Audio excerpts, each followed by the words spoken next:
When he was still a child, Dae-gil saw a strange man arrive at the family's restaurant, claiming he was sent by the kid's uncle to bring them some money so they could live without worries. Dae-gil was very impressed by this man that gave him a tip for being a good boy, and Dae-gil took the chance to make up reasons why he should be tipped higher. The man respected the boy's intelligence and gave him extra cash while pointing out he would be a good hustler, and when Dae-gil showed interest in the word, the stranger taught him the tricks of the trade.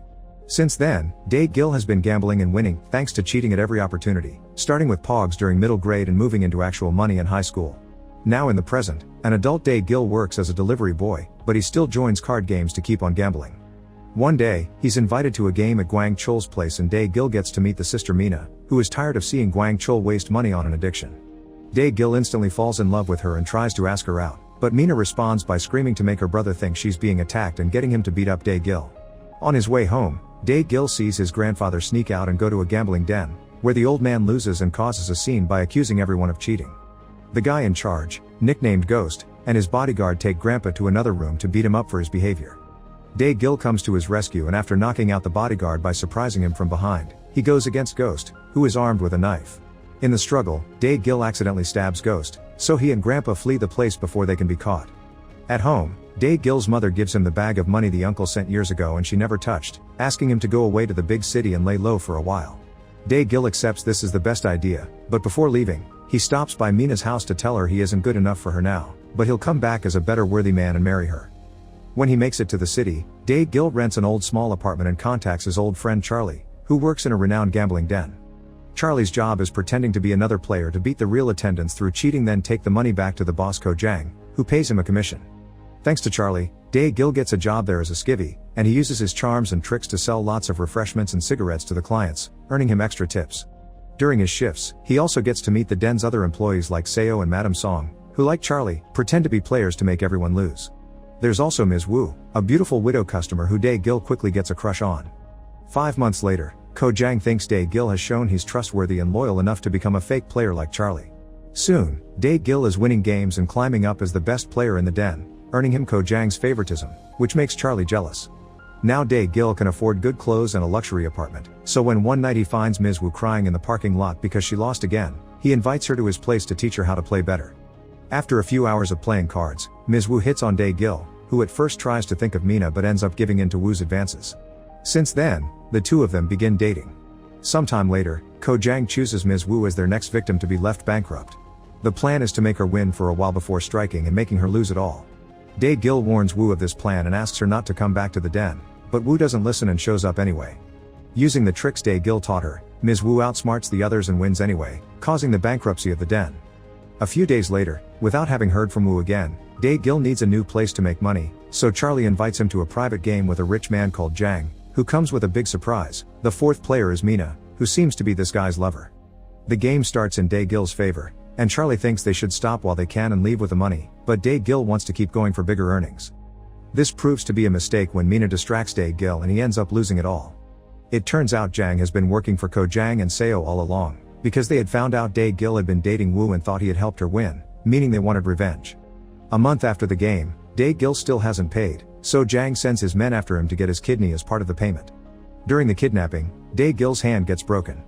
Jang takes the kidney plus Dae-gil's apartment and bank account, but it's still not enough to cover his whole debt. Eventually, Ko-jang is arrested by the police and his employees go into hiding, so Dae-gil must stay low as well. Without money to spend, Dae-gil survives by sleeping in cafes and taking leftovers from other tables. One day Mina finds him and invites him to have dinner together, during which she explains the game with Jang had been a trap. Charlie had been working with Jang all along, and while Dae-gil was distracted by Mina, the two men exchanged cards. Dae-gil is furious to learn his best friend betrayed him and wants revenge, but Mina reminds him not to do anything stupid because he was supposed to marry her someday. Thanks to the money Mina gifted him, Dae-gil moves to a little town and begins gambling in smaller dens. One evening, he's caught cheating, but he's helped by another player called Mr. Go. They don't recognize each other because they're both older now, but this man is the same guy that brought the money to Dae-gil's family all those years ago. Dae-gil is impressed by the way Mr. Go could change Dae-gil's cards and cover his mistake while having a prosthetic hand, so he asks him to be his mentor. Mr. Go accepts only because Dae-gil reminds him of a legendary player called Hands of God, who Dae-gil doesn't know is his uncle. Mr. Go teaches Dae-gil advanced gambling tricks and how to read people's body language. He even tells him that if one day he has to play naked then he should just eat the extra card. The two of them become very good card partners and begin making elaborate cheating plans that allow them to start winning often again, moving from small dens to bigger ones. One evening, Day-Gil sees Charlie in the streets and follows him to demand an explanation. Charlie sold Day-Gil off because he had been jealous of him becoming the boss's favorite, yet he's also poor now because he had been tricked as well. It turns out that from the very beginning, Seo had been working with Madame Song and Ms. Wu to bring Ko Jang down, and now Day-Gil wonders if what he and Wu had was ever real. Charlie also has devastated news. Because of Day-Gil encounter with Mina, she has been sold. Furious, Day-Gil goes to the den Mina was sold to and is shocked to find out it's managed by Ghost, who is still alive and working for Jang. If Day-Gil wants to rescue Mina, he'll have to win a game against her while only playing with only one hand, and whoever wins will have to stab the opponent's hand. Thanks to Mr. Go's teachings, Day-Gil easily wins the game by reading Mina's body language, but instead of stabbing her, he hurts his own hand, which never fully recovered from the time Jang's men broke it anyway. Day-Gil tries to leave with Mina, but Ghost stops them, explaining the money Day-Gil made with this game isn't enough to pay for her debt. Fortunately, Mr. Go shows up and pays the rest of the money. Once they make it back to Go's place and Mina falls asleep, Day-Gil wonders if someone can truly carry on a good life by only gambling. Mr. Go explains he only gambled because he was addicted, but once upon a time, there had been 4 legendary gamblers.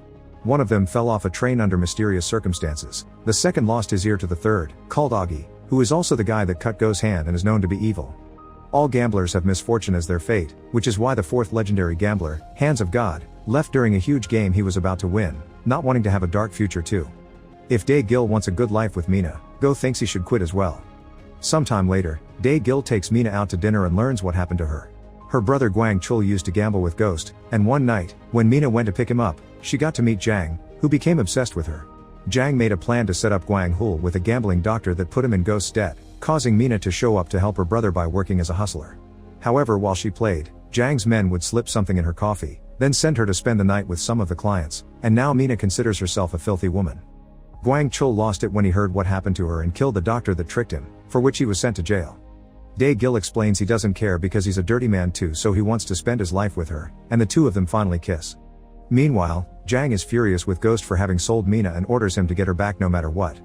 Ghost sends his bodyguard after the trio and Day-Gil tries to beat him in a fight, but the guy is too strong. Seeing there's no other choice, Mr. Go tackles the bodyguard off a platform, killing them both. Before dying, Go asks Day-Gil to go away and not take revenge.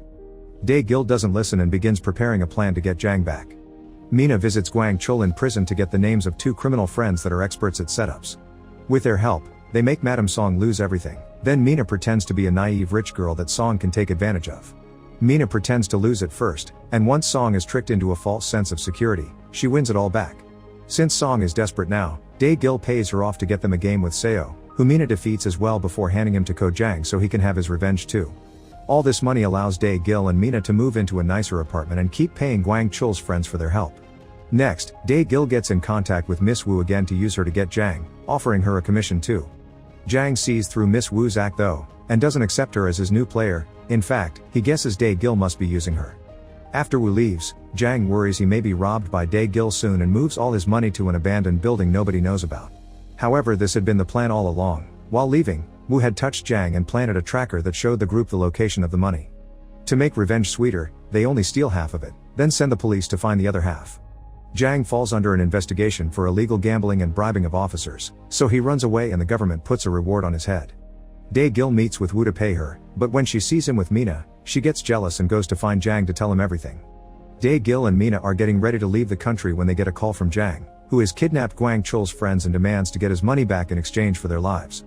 Day-Gil agrees to meet, and at the moment of the exchange, the thug that hands in the victims takes out a knife to stab Day-Gil, but he had already been expecting dirty play. After tasting the thug, Day-Gil lights the suitcase on fire and leaves with his friends. Jang rushes to put the fire out and discovers the suitcase had been full of fake money, so he and his men go after Day-Gil, which triggers a car chase through the city. Unfortunately, Mina never learned to drive properly and she ends up crashing the car. While Jang takes away the money, Day-Gil notices Mina has blood between her thighs and discovers she had been pregnant only to lose the baby in the car crash. Mina ends up in the hospital, where she's visited by Guang Chul, who finally was released from jail after Day-Gil paid off his bail back when they started making money again. Meanwhile, Jang pays Wu her part of the deal before meeting with some men that will smuggle him out of the country. However, these men are also paid by Wu and they beat up Jang. Wu wants to leave, thinking she has won, but these thugs are actually working for Ghost, who shows up, puts her to sleep, and after ditching her on a pile of trash, he leaves with all the money. When Wu later returns home, she's shocked to find Jang there, who had also been thrown on a pile of trash instead of killed as she had asked. Ghost takes the money back to the real boss, the legendary Augie, who has also lost a bunch of fingers. He quickly notices there's a tracker hidden inside the suitcase and expects they'll be found soon. As he predicts, Dae-gil shows up together with Gwang Chul, followed closely by Jang. An argument soon begins about whom the money belongs to and who should kill who, so Augie proposes a solution, one last big game where they bet all the money but also their heads. Everyone accepts and Jang proceeds to sell Wu to get some money for the game, but she convinces him to take her to the game because she can help him distract Dae-gil, thanks to their history together. Dae-gil gets his money from Ko-jang, who wants Dae-gil to succeed in life, and a recovered Mina tells Gwang Chul she'll be Dae-gil's partner because she doesn't want her brother to fall into addiction again. The day of the game comes and rules are established to avoid cheating. Everyone will play naked and use only one hand. Wu has also brought brand new sealed decks so nobody can use marked cards. The game begins normally, but soon something weird begins happening and Dae-gil realizes the cards Wu has brought can be seen through if you know how to use your eyes. Augie realizes this too and kicks Wu out of the game before changing decks. The game proceeds normally until Dae-gil is caught putting his hand near Mina's underwear. Augie bets all his money that Dae-gil has winning cards and Jang bets it all on Mina having a card hidden in her underwear, however they're both wrong. Dae-gil had only pretended to hide a card to trick his opponents and get an easy win. Jang and Augie don't take this well and send Ghost to stop Dae-gil and Mina from leaving with the money, but Gwang Chul came prepared and he shoots Ghost's hand off. Then, Jang turns off the lights to attack them by surprise, but Gwang Chul kills him, although he gets wounded in the struggle as well. Afterward, Mina offers a helping hand to Wu, who turns her down. Suddenly, Gwang Chul points his weapon at Dae-gil and Mina and takes the money from them before escaping away in their car. A few days later, the news shows that Gwang Chul drove through the city while tossing money at people through the window and he later was found dead in the mountains. At home, Mina asks Dae-gil what he did with the extra card during the game, and confesses he ate it just like Go had taught him. Their chat is interrupted by the arrival of a letter from Gwang Chul, who confesses having only pretended to betray them to protect them. Now everyone thinks they don't have the money and will leave them alone. In the letter, he included a map of where he hid the money in order for his dear sister to retrieve it and start a new life with Dae-gil. After getting the money back, Dae-gil throws away his last card deck, deciding to do his hands of God and quit gambling to have a better life. Make sure to subscribe and turn on notifications so you can watch more videos like this. Thanks for watching.